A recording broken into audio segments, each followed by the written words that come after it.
Good to see you back out of here on this Wednesday. It is the 7th day of July, 2021. And this is Wake Up Wenatchee Valley. And for the first time in a while, we have a few clouds hanging around. It's a little eerie out there this morning. And we have a red flag warning. It went into effect at 2 o'clock in the morning because we have the combination of those three things that need to happen for the National Weather Service to issue a red flag warning. First of all, hot temperatures. Second of all, relative humidity, very, very dry, and the possibility of thunderstorms and wind too. It's a bad mix. Hopefully, this gets past us. The peak part of where we may see some lightning strikes is actually right now in this hour or so of this program. If we get through to about 9 or 10 o'clock, we should dodge the bullet, but we're not there yet. And of course, that's the last thing we need right now. They got the Batterman Road fire that they're working on. They don't need another outbreak of that size. And by the way, it's over 14,000 acres. We'll give you the latest on the Batterman Road. That'll be our lead news story. It's obvious. And we do have the red flag warning, so weather will be coming up. It's going to be another warm week and an even hot weekend. Yesterday's high, 98 degrees. So for the record, we've gone through 16 days of summer this year, and our lowest afternoon high since summer began has been 93 degrees, and that was the first day of summer. It's been very, very warm, borderline hot. Forecast details are coming up. We will have your latest news headlines. Justice Sheffield is doing everything he possibly can to pitch himself right out of Major League Baseball. The Yankees just tore the Mariners apart at T-Mobile Park last night, and the Apple Sox have now lost 7 consecutive league games. Close one. They gave the Port Angeles lefties all they could handle, but it wasn't enough in Port Angeles. We'll have that when we get to sports. Plus, the obscure holiday today in history, some celebrity birthdays, an opinion from Mike Mad Dog Magnotti. And yesterday, we had a chance to cruise down to the Washington State Department of Transportation Regional Headquarters out in Old Station to talk with my friends Lauren Loebsack and Matt Wisen. Lauren Loebsack is the communications specialist for the district here in North Central Washington for the Washington State Department of Transportation, and Matt is a biologist with the WSDOT, and the topic was when wildlife meets automobiles on our area highways. Is there more of it? Does it seem like there's more of it? What's going on with that? We'll talk about that with Matt and Lauren in the back half of the program. 3 minutes after the hour, 73 degrees. It's still mild. Let's take our tour around North Central Washington. As you can see, the clouds are kind of hanging low. We have had some light sprinkle dinkles in some locations, almost imperceptible in some locations. Up at Pangbourne Memorial Airport, it's light rain sprinkling right now. We need more rain. What we need is a whole bunch of rain over the Batterman fire and no lightning strikes, but that's asking for an awful lot. Anyway, you can see the low-hanging clouds that are going to be dissipating as the day progresses. We'll be right back with sunshine, breezy conditions, and highs again in the 90s. Good morning to the Wenatchee Valley, camera number 2. And the wildfire season really hasn't even started yet.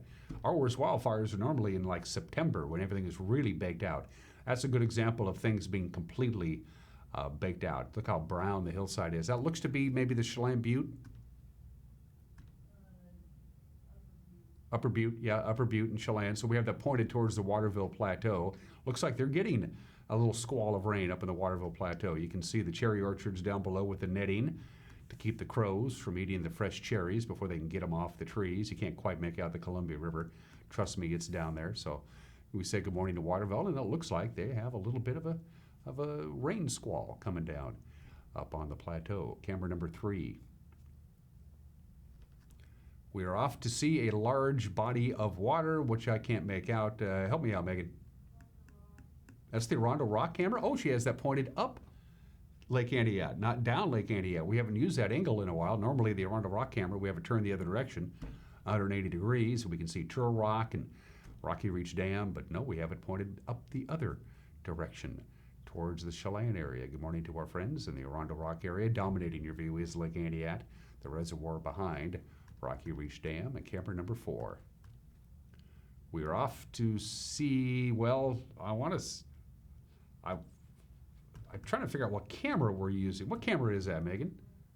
That's the Coles Corner camera. Wow, we haven't used that one in a while. In the upper right-hand corner is Fish Lake. Off to your left, just a little bit, you can see a little sliver of Lake Wenatchee. You can actually make out the Cedar Glen Golf Course about in there as well, and you can see the highway that goes between Coles Corner and the Lake Wenatchee area. So just a little sliver of Lake Wenatchee and quite a bit of Fish Lake up in the Lake Wenatchee area from our Coles Corner camera, one we have not used in a long time. That is way up there as well.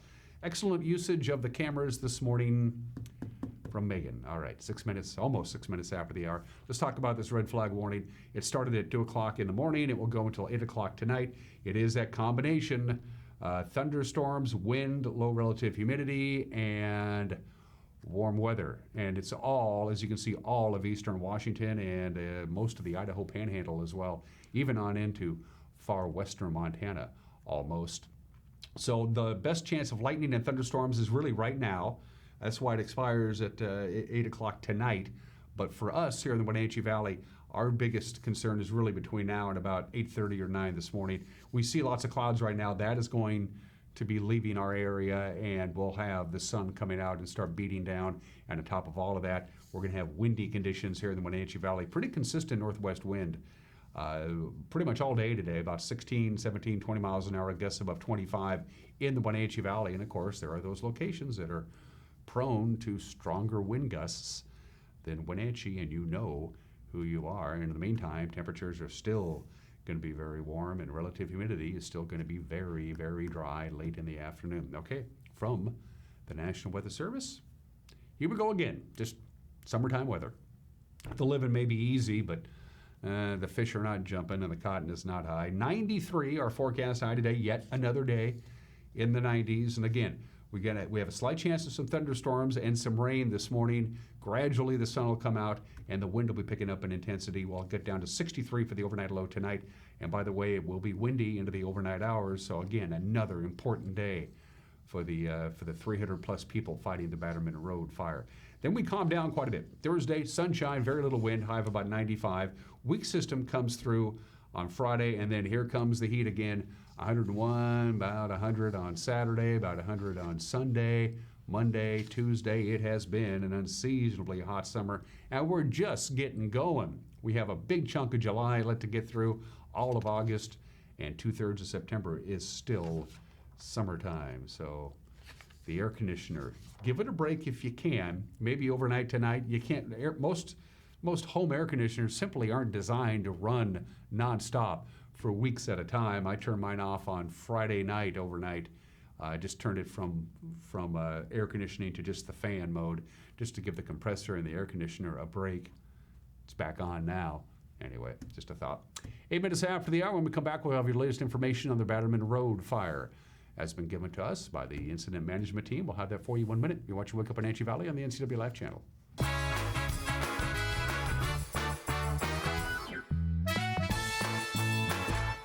Kids are resilient. I just love their energy. They bounce back so quickly. I love the stories they tell. I love just their charisma, their character.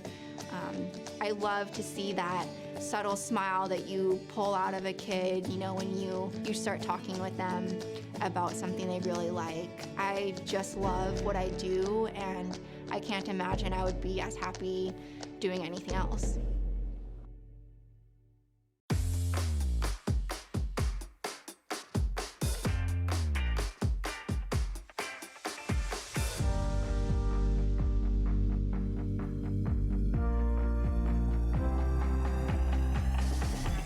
This is Kelly, owner of the Original Children's Shop in downtown Wenatchee. We strive to bring you the most quality, fashionable, and fun clothing for your little ones, along with gifts, toys, and accessories. I look forward to meeting you soon at the Original Children's Shop.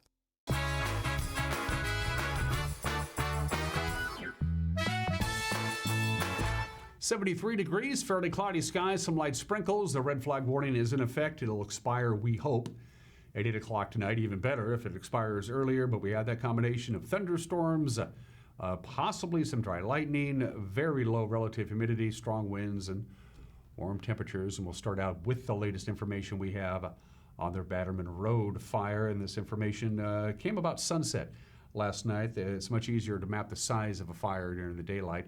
And it is this. It is now at 14,375 acres. The containment now is at 20% on the Batterman Road fire. All the evacuations and road closures have remained in place.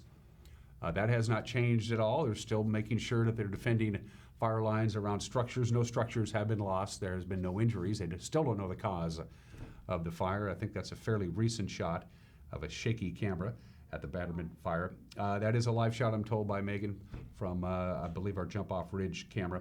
It continues to burn in brush and short grass. There's a lot of folks fighting this fire. 350 people are now either on the ground or in the air between the airdrops or retardant drops and the helicopters. The Northwest Incident Management Team is in charge. And by the way, there's going to be a virtual community meeting tonight specifically, at 8 o'clock for information on the Batterman Road fire. It is a Zoom meeting, and we'll have the information on how you can join that on our website and on our Facebook page. But again, they're going to do a live briefing for all those interested in the latest on the Batterman Road fire via Zoom tonight at 8 o'clock. And again, we'll have that information posted on our website and our Facebook page. Again, the most important thing, nobody has been injured, no structures have been lost, and no, they still don't know what caused the fire that broke out on Independence Day shortly afternoon. And to that end, yesterday, Governor Jay Inslee, by the way, declared a statewide state of emergency related to the growing risk of wildfires. Basically, you can still barbecue on your charcoal grill in your backyard or that kind of stuff, but a lot of things are not going to be happening. And of course, local authorities still have the power to supersede some of these orders depending on where you live, but a statewide state of emergency because of the growing risk of wildfires issued yesterday by Governor Jay Inslee.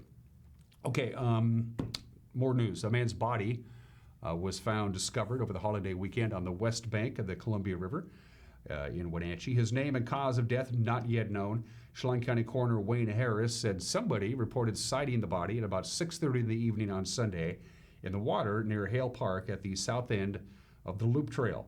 Police and rescue agencies recovered the deceased person. Harris says an autopsy to help determine the man's identity and the cause of that man's death will take place this week. Orondo firefighters and the Washington State Patrol responded to a pair of accidents on Highway 97 on Sunday and Monday, one of them involving a vehicle that went into a ditch and started a fire, and the other a near head-on collision that hospitalized two. About 4:15 on Monday afternoon, a 2019 Kia Rio crashed off Highway 97 about 10 miles north of Orondo, burst into flames, and that ignited a brush fire. Trooper John Bryant said the driver and passenger ran into an orchard. They were quickly apprehended. He said the driver of the Kia, 28-year-old Drew Hooper of Wenatchee, was arrested for drunken driving. Firefighters from Orondo were able to put out the brush fire before it could spread. And then on Sunday, just before 7 in the morning, in about the same area on Highway 97, a northbound 2002 Toyota 4Runner being driven by 20-year-old William Price of Auburn veered into the southbound lane, and that's when it clipped a 2012 Dodge Journey being driven by 79-year-old Amelia Christian of Quincy. Trooper John Bryant, said Christian and a passenger were taken to Central Washington Hospital in Wenatchee with non-life-threatening injuries. Price was cited for second-degree negligent driving. Two people were seriously injured in unrelated fireworks-related incidents in the Moses Lake sand dunes over the holiday weekend.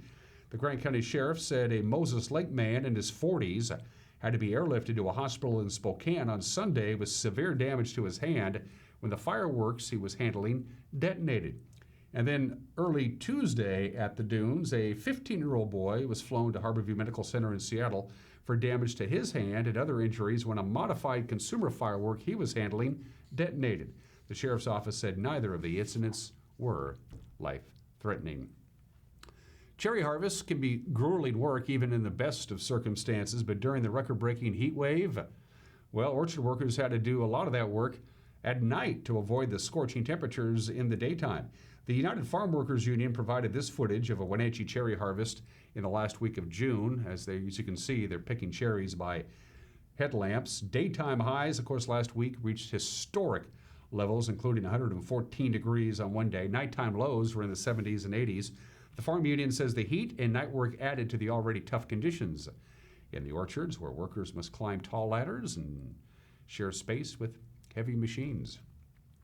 Chelan Douglas Health Officer Dr. Malcolm Butler said COVID-19 variants in Washington state have been proven to spread the virus more easily, and in some cases it's more harmful, But in a video that he released last week, Butler said the good news is that COVID-19 vaccines have thus far proven effective against those variants.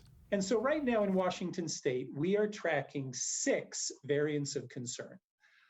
Some seem to be more infectious, which means they're stickier, they stick to you easier, they get inside your body easier.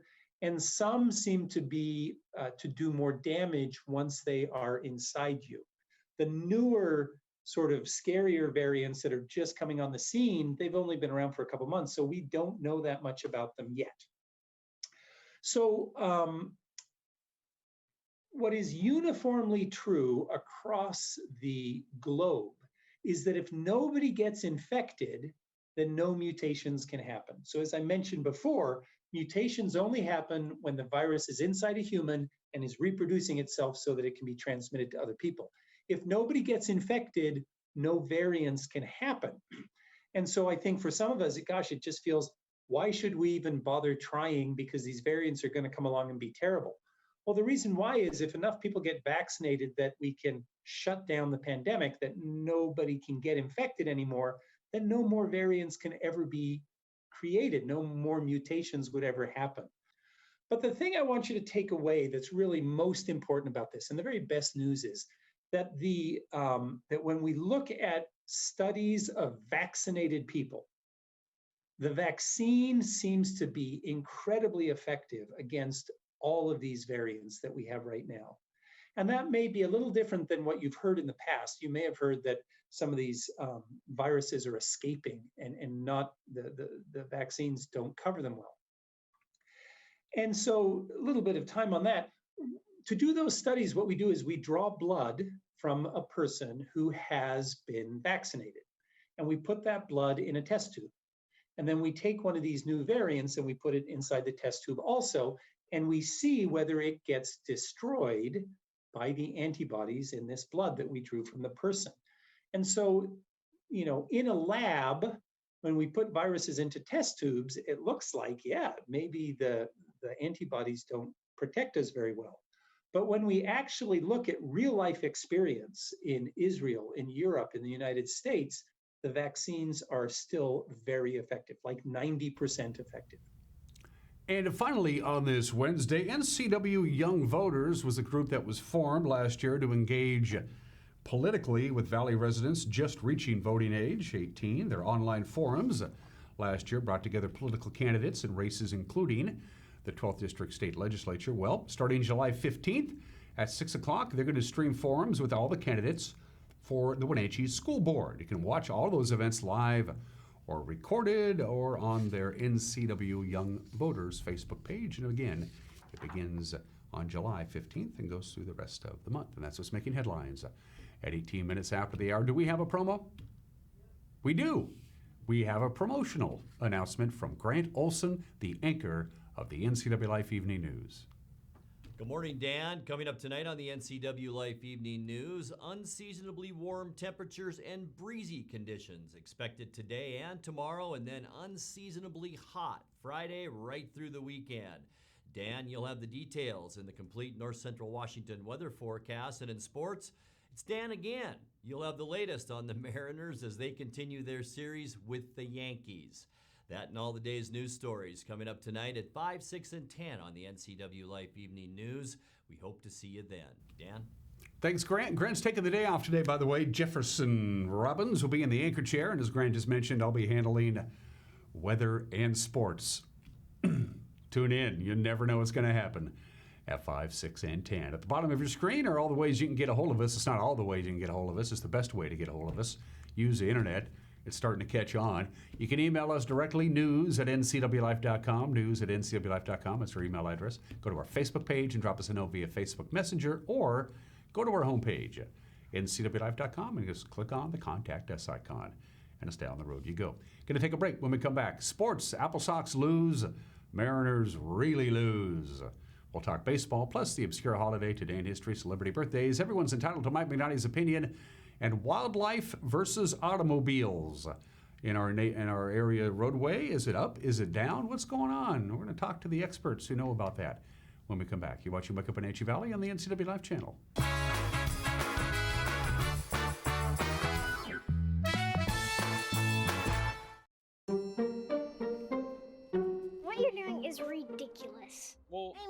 Kuntz will throw up a screen door to block the summer smoke. Sometimes it gets When we warm. breathe in the wildfire smoke, we are ingesting hazardous chemicals such as acetic acid and polycyclic aromatic hydrocarbons. A lot of bad stuff, okay? Well, yeah, that's why we... Cardboard ain't gonna cut it. So... Go to CheyennePUD.org/save today. Play ball! Wenatchee Apple Sox Baseball is on the NCW Life channel. Join us for live play-by-play coverage of the Apple Sox Friday, July 9th as they host the Corvallis Knights at Paul Thomas Senior Stadium. Pre-game takes the air at 6:30 with a first pitch at 6:35. It's the Knights and the Apple Sox as we celebrate summer one inning at a time. Live on your local TV station, the NCW Life channel.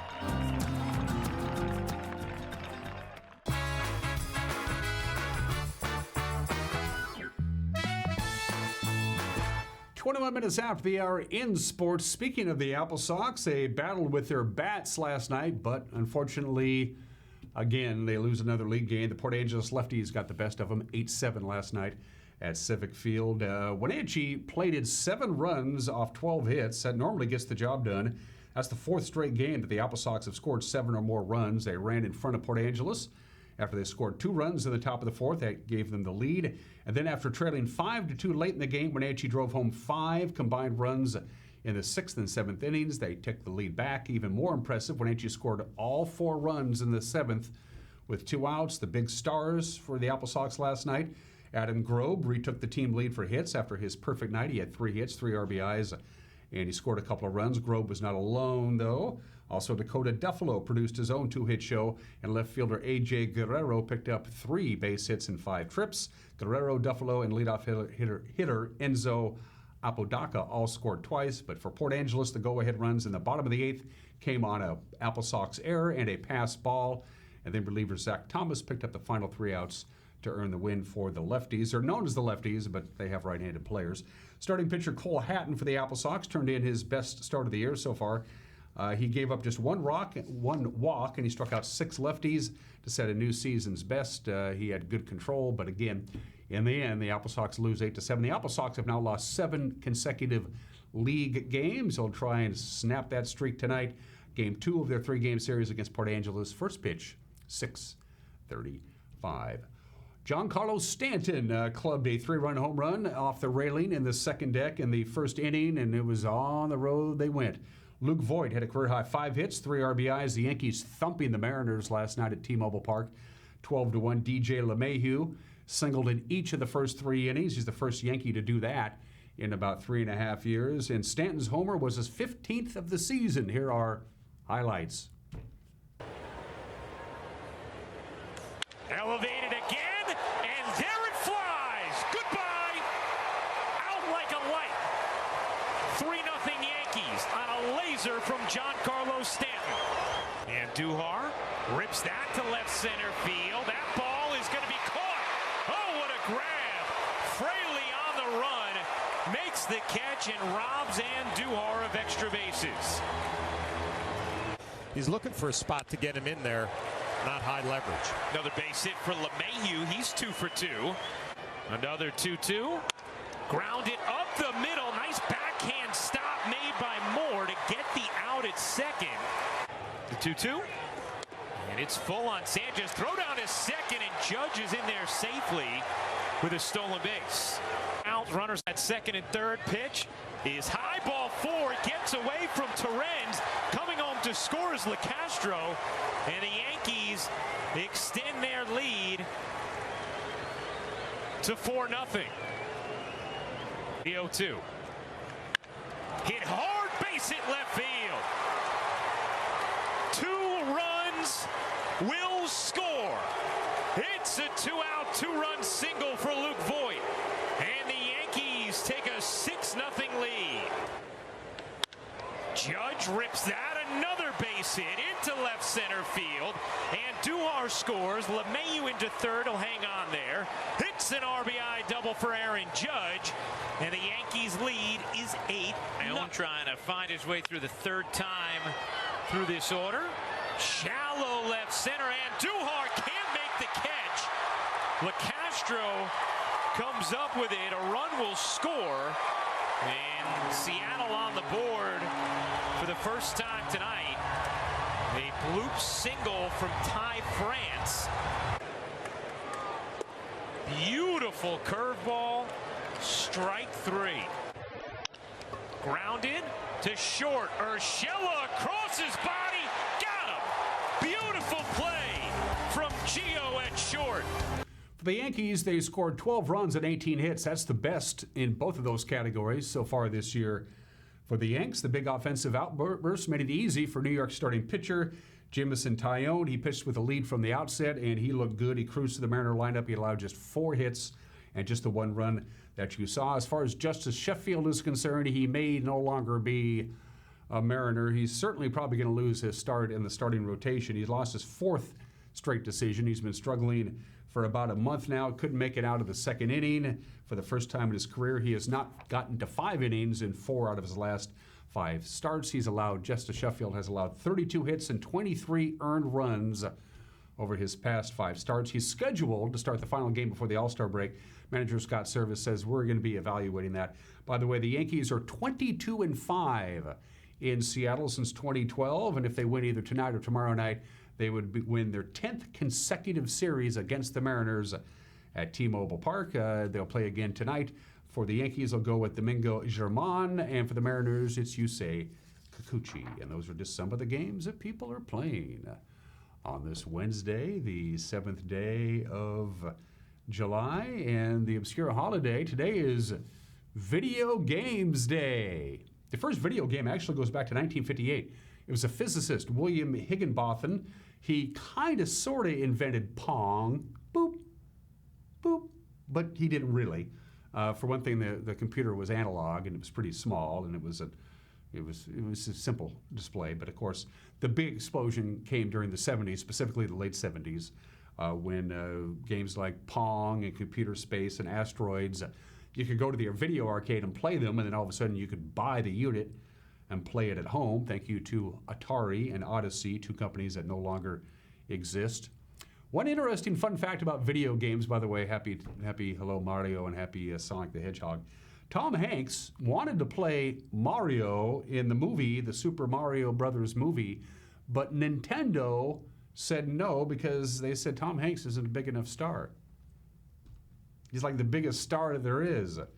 And the #1 selling Christmas gift in Christmas 1975, Pong. Yep, we had Pong. Played it all the time. Then we moved on to, can't remember whether it was Sega, and then it was like Genesis, and then eventually Nintendo, and I don't know. Happy Video Game Day today. I do video games, and I have a tendency to do a bunch and then not play for a month or 2, and then play a little again, and then it depends. 28 minutes after the hour. Today in history. Here comes the draft. It's the Civil War, and the Union needs more soldiers. It was an all, of course, volunteer army. But in July of 1863, with the war now 2 years old, the United States begins its very first military draft. You could get out of it for $300. Now, keep in mind, $300 in 1863 was a lot of money, but it really didn't affect things a great deal. The Union, in the end, had 2,200,000 soldiers, but of all those soldiers, only about 2% were actual draftees, and another 6% were the substitutes who were paid by the draftees. Hey, Jerry, I don't want to go to war, so I'm putting in $300 and you're going to go in my place. Of the 168,649 men who were drafted into the Union Army, 117,986 were substitutes. So only about 50,000 soldiers who were drafted into the Union Army actually ended up serving in the Union Army. The other 2 million or so were actual volunteers, the draft. Speaking of the Civil War, the 4 conspirators in the assassination of Abraham Lincoln were hanged on this date, July the 7th, 1865. 3 of them, without any question, were involved in the conspiracy to assassinate Abraham Lincoln. Louis Powell, David Herold, and George Atzerodt all were in it. They attacked other people and the Secretary of State and what have you. Mary Surratt was also hung She was the first woman executed by the United States government. Her execution remains controversial to this day. She ran the boarding house where they stayed, and that was, whether she actually was guilty or not. She claimed her innocence all the way to the very end. Anyway, the 4 conspirators in the Lincoln assassination. And by the way, there wasn't a civil trial. It was a military tribunal. We wouldn't see that nowadays. July the 7th, 1865. Happy birthday, sliced bread. Yes, July the 7th, 1928, sliced bread is sold for the first time on the inventor's birthday, and we'll get to that in just a little bit.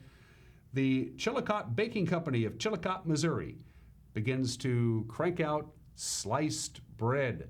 That's a good-looking machine.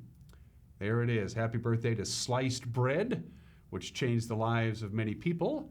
And speaking of things that changed the lives of many people, July the 7th, 1954, 64 years ago today, 3 days after Elvis Presley recorded That's All Right at Sun Studios, well, DJ Dewey Phillips on his late night radio show, the Red Hot and Blue Show, played the record for the first time, That's All Right Mama, by Elvis Presley. Listeners began phoning in to DJ Dewey Phillips saying, "Who's this guy? He's good." Phillips played the record all the time during the remaining 2 hours of the show. He ended up getting a hold of Elvis Presley for an interview on the telephone. The Presleys didn't have a telephone. They had to call the bakery downstairs, and Elvis came down. He had to tell everybody he went to Humes High School. He was a graduate of Humes High School. That was code for he was white, because Humes High School, this is Memphis, in the 50s, everything is segregated. And when he said, "Yeah, I'm Elvis, and I graduated from Humes High School," everybody went, "That guy's white? You got me fooled." Elvis Presley. Here we go. The guy's good. Birthdays. That guy, the inventor of sliced bread. And that's his invention, by the way. Otto Frederick Rohwedder, born in the state in 1880, died in 1960 at the age of 80. The man who invented sliced bread. He was a jeweler by trade, but he liked to tinker with mechanical stuff, and he eventually came up with it.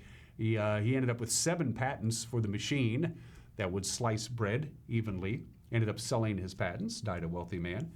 The man who invented sliced bread, Otto Frederick Rohwedder, born in the state in 1880. The great Satchel Paige, Leroy Satchel Paige, one of the greatest pitchers ever. Don't really know how great he really was from the statistical standpoint. He barnstormed. He played for any team that would have him. But most people say he was very much one of the half-dozen greatest pitchers in baseball history. Born in this state in 1906. He constantly lied about his age. And then when he finally signed with the major leagues, they had to track down his birth certificate, and they found it. He was born in the state in 1906. He was inducted into the Hall of Fame in 1971.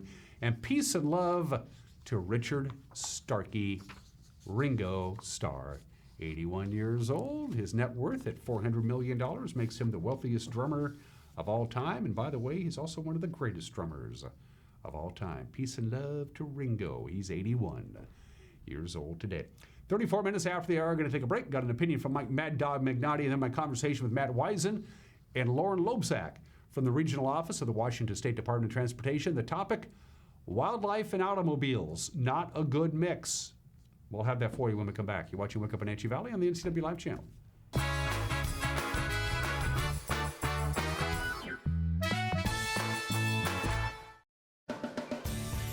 If you are looking for dependable car service and repair, visit the good guys at Quick Lube and Tune. They've been keeping cars and trucks in the Wenatchee Valley running smooth for 35 years. Quick Lube and Tune is your hometown shop for a 10-minute oil change, complete tune-ups, alignments, brakes, mufflers, air conditioning service, and more. Get more life out of your vehicle by bringing it to the local guys you can trust at Quick Lube and Tune on South Wenatchee Avenue. Are you ready to freshen up your home? Boswell's expansive 2-story showroom is filled with high-quality furniture that's always discounted to give you their best price every day. Boswell's is receiving new furniture deliveries each week, so you'll be sure to find just what you need for your home without the wait. Complimentary design assistance and free local delivery. Superior customer service and the best value for your money. Start at Boswell's on Easy Street. It's closer than you think. You love to help others. You need a solid career. You can have it all with help from Charter College. Our 10-month medical assistant program prepares you to work in healthcare settings like physician offices, rehab centers, and clinics.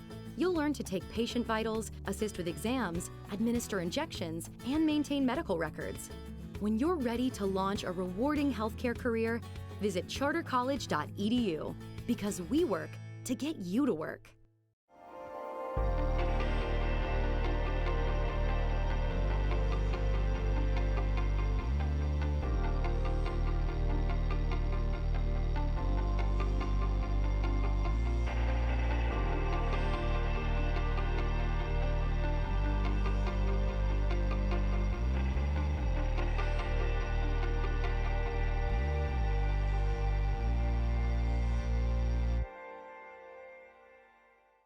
Bring the whole family up to Stormy Mountain Brewing and local public house in historic downtown Chelan. Applewood smoked brisket, street-style tacos, and our award-winning barbecue rubs and sauces. Our meals pair perfectly with our exciting lineup of craft ales, made right here in Chelan. We've got room for big groups, or give us a call for catering. So grab the kids and check out the fun at Stormy Mountain Brewing and local public house located in the heart of Chelan. Highlander Golf Course and Grill, located in East Wenatchee, offers terrific views and challenging play for golfers at every skill level. From the golf course to the grill, you don't need to be a member to dine in style and play golf too. Highlander's well-groomed fairways and greens keep it difficult, yet friendly for your regular rounds of golf or a new destination for you and your out-of-town friends. Contact the Highlander Pro Shop today to schedule your tee time, outing, or tournament. Open 7 days a week, where everyone is welcome to play and eat.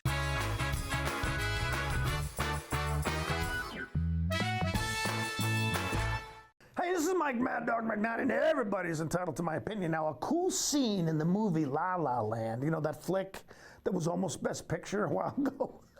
The two main characters, Mia and Seb, were dancing and singing while they're commenting on what a waste of a nice evening it was, as they weren't, at that point, romantically involved.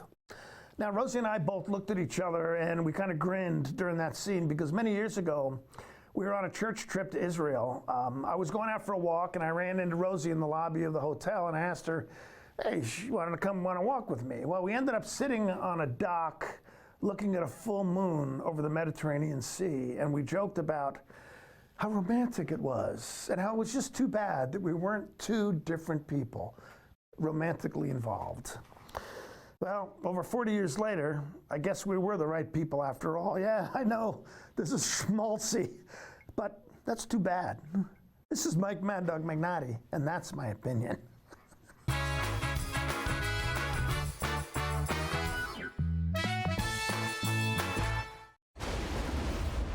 To achieve greatness once, it's not the end of the journey. It is only the beginning.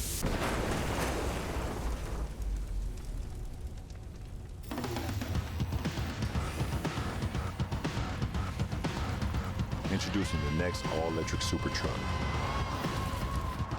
The revolutionary GMC Hummer EV SUV. Reserve one now while they last. Flooring is the foundation of decorating. It sets the tone for your home and reflects your lifestyle. At Apple Valley Floors to Go, their goal is to help you make that choice a great experience. You'll find extensive flooring options at their beautiful East Wenatchee showroom. Engineered hardwoods, laminates, vinyl planks, carpeting. Do it yourself or have their professional installation team do the work for you. Family owned and operated in East Wenatchee. How much are you paying for adult family or assisted living? The Epladolin Retirement and Assisted Living offers beautiful one-bedroom and studio apartments for one affordable price. They are diligent with their cleaning and sanitary standards to keep all residents healthy. Residents enjoy good food and excellent care in a relaxed home-like environment. Rooms are now available, so call ahead for a tour and see if the Epladolin is the right choice for you. Epladolin Retirement and Assisted Living in Cashmere. Affordable care. Boating in the Wenatchee Valley starts at Bob File Boats and Motors. Now you can fish like a pro without breaking the bank thanks to the Pro Mag aluminum fishing boat by Smokercraft. It features a great layout with a spacious bow casting platform, huge live wells, and in-floor storage to safely stow your gear. See the Smokercraft line of boats at Bob File Boats and Motors on Sunset Highway in East Wenatchee or online at bobfile.com. Bob File Boats and Motors, we're dealing. Bob File's gonna make you smile.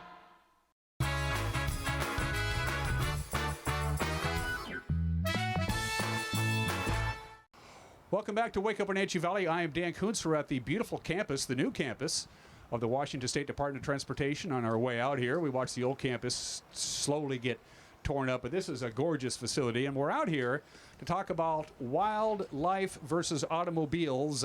Not good for either the automobile or the wildlife. It's not necessarily on the uptick, but certainly it seems to be on the uptick. We want to take care of some myths and misconceptions about that. And the fact of the matter is, there are more people aware of it than ever before. Matt Wisen is normally our soccer expert for our high school soccer broadcasts. He's a biologist here at the Washington State Department of Transportation. My good friend Lauren Loebsack is the DOT spokeswoman for this district, District 6. First of all, Matt, thanks for reaching out. Yeah, well, thanks for having us. Yeah, good to see you again, Lauren. Always. Always. Yeah. You reached out to me last week with an email saying we should get together and talk about this. Why should we get together and talk about wildlife versus automobiles right now? Well, first of all, it's always a good thing, and unfortunately, wildlife continues to be struck by vehicles, and that not only endangers the species, the animals, it also puts the public at risk. And the last couple years, we've been getting more and more public outreach towards us, and whether it's because we're more accessible. We have more venues for people to contact us than we ever have before, or they're just becoming more aware. But we've had an uptick of public outreach to us and saying, hey, I don't like seeing dead animals on the side of the road. What can we do about it? Is that pretty much the case, Lauren, that you're seeing? It just seems to be more awareness, not necessarily more collisions? Yeah, I think people have the opportunity to share. I think social media brings a lot of things forward. We, as a department, try to be very available, so there's lots of ways people can get their observations to us. And but it is also just that awareness, because we live in this beautiful semi-rural area. I think that we are very thoughtful as a community about the wildlife that we live with. So. Yeah. We've all seen it. Some of us have actually even done it, run into to wildlife along the highway.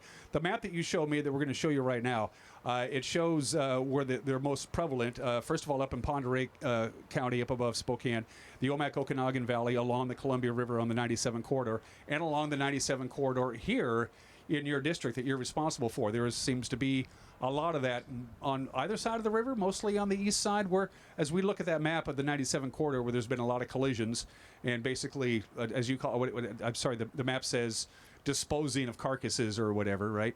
Yeah. Is this area here just a hotbed? It's a big hot spot between Leavenworth and Wenatchee, between Wenatchee and Eniat North. And even, the Met-How you mentioned up there north, this is all our region. We have a huge region, and we track these things. And we're not saying that necessarily wildlife collisions are holding steady. They might be going up, but it takes so long for us to get through all the data. And now there's public data coming in as they are able to recover or collect their own animals that have been struck on the road, and there's a process for doing that. It takes a long time to get all those numbers and tabulate them and look at what's going on. In some cases, there might be an increase in fatality or injuries or collisions because traffic has been down across the board, and speeds, I think, have gone up a little bit in certain places, which could increase at least the severity of a collision. Does it happen any time of the day, Lauren? Is it more prevalent, say, right after sunrise, or maybe the deer are more active before the heat of the day? When are you finding out most of these collisions are taking place? Well, and if I look at our traffic management center reports, we see them that early morning hours, and I think that's when animals are moving, from one place where they were overnight to the morning. But they're always out there, and they are moving for their own reasons. And so to that awareness and to be sensitive to that as a driver, they're brown, they're small, or they're, in that brush. But for your own safety, for their safety, for the safety of everyone around you, being attentive on the road to any time of day that they could be out there is a really important part of driving in this area. Is it always deer, or are there other wildlife that have a tendency to say hello to automobiles in a way they shouldn't? All kinds of wildlife, yeah. Deer and the larger mammals get a lot of the attention. They're more visible when they're injured. And they cause more damage to your car. They cause more damage to the vehicles, yep. And to be honest, the value to the public for having large animals around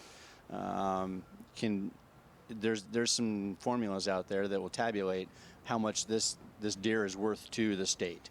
And generally, a deer is worth more than a badger or a smaller mammal. Right.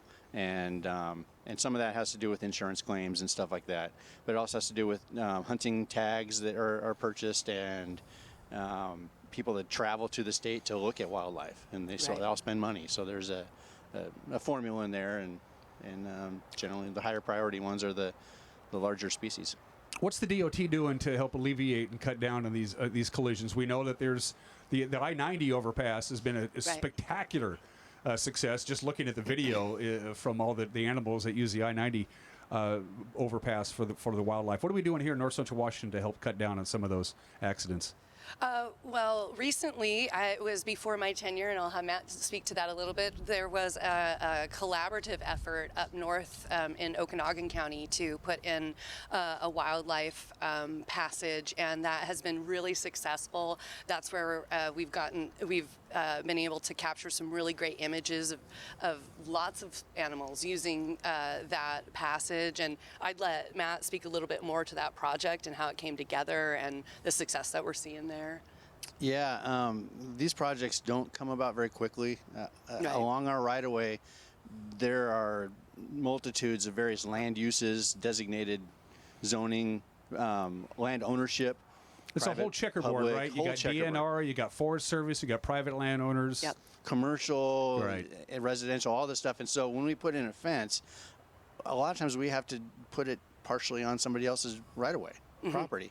And it takes lots of partnerships, lots of people willing to do that, and also a lot of research involved with where are the animals coming from, why are they going there, what's their migration route, is it local, is it a larger route? What would the impacts be of putting in a fence or an underpass? Would we be funneling them onto somebody else's property, and now they don't have any plants left, or their orchard just takes a huge hit? So it can be a political issue as well as just a personal, private one. And one of the projects that Lauren just mentioned was it's an ongoing collaborative effort. It's called Safe Passage 97, and part of that is looking at wildlife crossings and the interactions, all the collisions up there north of Omak. And they've identified, along with Conservation Northwest and a lot of the public, private, tribal entities, identifying the hot spots where wildlife are crossing. Trying to get the political, reassuring that the elected officials up there aren't going to get a knock on their door because we just funneled 500 deer onto somebody's orchard. Right. And working through that, it takes a long time, but we're starting there. And the first project that was knocked off was just bridging fencing about a mile south of what's called Janus Bridge, up to the bridge, improving underneath the bridge a little bit, and allowing the wildlife to, when they're wanting to cross, funneling them towards that undercrossing there. And a lot of the photos we sent are of all those animals. There's turkey in there, there's bobcat, bear, and a lot of other things. That area had about 2,200 crossings or something a year, something like that, maybe more. At all hours of the day and night, raccoons in the middle of the night. Raccoons in the middle of the night. And within months of putting that in, it's received about 60% fewer collisions in the area, just putting that in. And that's been a success. And now what happens is it builds momentum towards doing the rest of the projects down there. So some undercrossings and some more fencing, stuff like that. But that's a great success story. So is the fence that was put along the 97A corridor a number of years ago, which I believe, and correct me if I'm wrong, was more designed to keep the bighorn sheep from coming down and licking the salt off the roadway in the dead of winter. That was a major problem. That's been a huge success, has it not, Lauren? Yes, and it's been successful with deer and other animals as well, just funneling them to other places where it's not so, the sight distance is better for everyone and it's maybe not such severe terrain. And that's been a really good thing. With the investment that we made, particularly in the Bighorn, we were glad to see the improvements in that through the fencing project. But as Matt said, it takes some time to see the results and to calculate what those results are. So it does take a lot of trust in the community sometimes to put projects together that are collaborative and ongoing. It's not like something, okay, this is done, now we step away. It's like this is something that we need to continue to maintain and we need to reevaluate that it's still providing the results that we were hoping for. And that's an awareness issue, and we're really glad for this opportunity to just share in our community, like this is how it takes place and this is what is necessary to kind of put these things together sometimes, because we want people to understand that yes, this is also a value for us, for the environmental impacts and for just the actual practical impacts on the road. Lauren Loebsack and Matthew Wisen with the Washington State Department of Transportation. A couple more questions on Cut You Loose. What's the protocol? You're heading down the road and oops, there comes a deer. And you just clip it maybe, the deer's injured, you haven't done really any damage to your car, so to speak. Or it's a pretty bad collision and the airbags go off and the deer's dead and your car's dead. What's the protocol for all that kind of stuff when a motorist has a collision with a wildlife of any kind?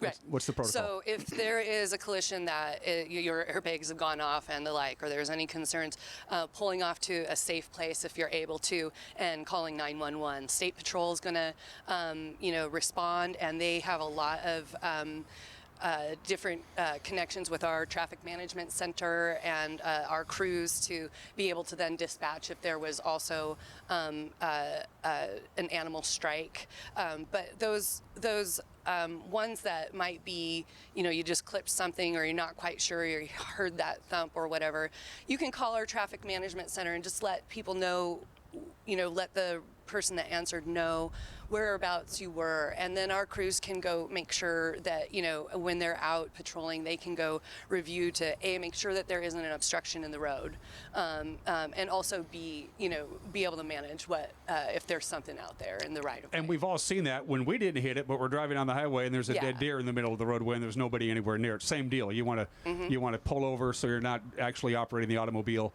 and call the State Patrol and say there's a deer here at milepost 4. Yep. And it ain't doing well. And that gets all the way. We have good communication chains with our local State Patrol, and so that gets to us, and then we're able to respond. Yeah. Matthew, anything else to add before we cut you loose on this busy day? No, just be aware and expect that there will be wildlife that are unpredictable around, and more than you think. So when you can slow down, when you can pull over. If you need to pull over, make sure you're doing it in a safe place. I mean, don't put your own life in risk to take care of something else there. Pull over in the same safe spot that's not dry grass and stuff like that as well. Yep. You catalytic converter. That's not good. Yep. And just be aware. And we're always available here at DOT to reach out. Call us, email us, go online. There's venues there. We have Instagram, Facebook, social media type stuff. And it should be noted out, when you're driving on the highway, you see those yellow signs with the deer. It says deer crossing or deer zone. They're there at that location for a reason, because that's where deer have a tendency to cross the highway more than other places. We spent a lot of time trying to teach those deer how to read those signs and cross where they're at. It's really hard to get the data on that one, whether they work or not. And from a personal experience, and I just mentioned this to Matt and Lauren before we started taping, if you're driving down the highway and you see a deer bounce across the road and you're not going to hit it, the odds are there's more deer right there. Usually it's not a solo deer by itself. There's usually a group of them. Yeah. So be aware of that. Yeah. So, all right. Yeah, so thank you. It's good to see you, Lauren. Matt, whatever. Crossing the highway late last night. He didn't look left and he didn't look right. He didn't see the station wagon car. The skunk got squashed, and there you are. Don't hit a skunk. You're watching Wake Up on Wenatchee Valley. We'll be right back.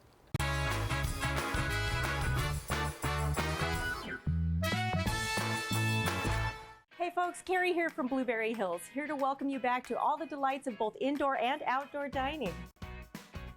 As things continue to normalize, you can expect the same great experience that's made Blueberry Hills a true family favorite for the last 20 years. We've added a few new items to the menu, but not to worry, because we're still serving up your old favorites too. So come on out to Blueberry Hills, where people fall in love at the very first bite. Arctic Refrigeration and Heating has been providing heating and cooling services in our valley since 1984. Arctic offers a variety of refrigeration and heating services, proudly now selling Bryant Systems. Heating and air conditioning for your home or business. Commercial refrigeration service for your coolers, freezers, and prep tables. And now, full service on gas fireplaces for your home or business. Whatever it takes, Arctic Refrigeration and Heating, the temperature experts. Contractors, furniture makers, and weekend do-it-yourselfers around north central Washington will tell you that Lombard's Hardwood Supply is the place to get what you need. Lombard's full millwork shop can handle jobs large or small. Lombard's has a full line of interior and exterior doors available, as well as custom barn doors. From alderwood to zebrawood and everything in between, it's Lombard's Hardwood Supply on School Street in Sunny Slope. Like us on Facebook and check out our monthly special. Lake Chelan Mailboxes is a small place with a lot to offer. Job one is shipping and receiving from A to Z. They pack it, they label it, they ship it. But did you know we also offer notary service, online computer access, legal forms, copies, greeting cards, and of course mailboxes, even passport photos. Chelan Mailboxes, everything you need in one small package.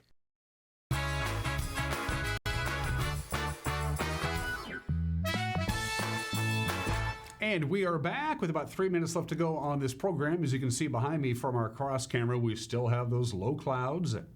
Haven't heard any thunder, haven't heard of any thunder, haven't seen any lightning strikes.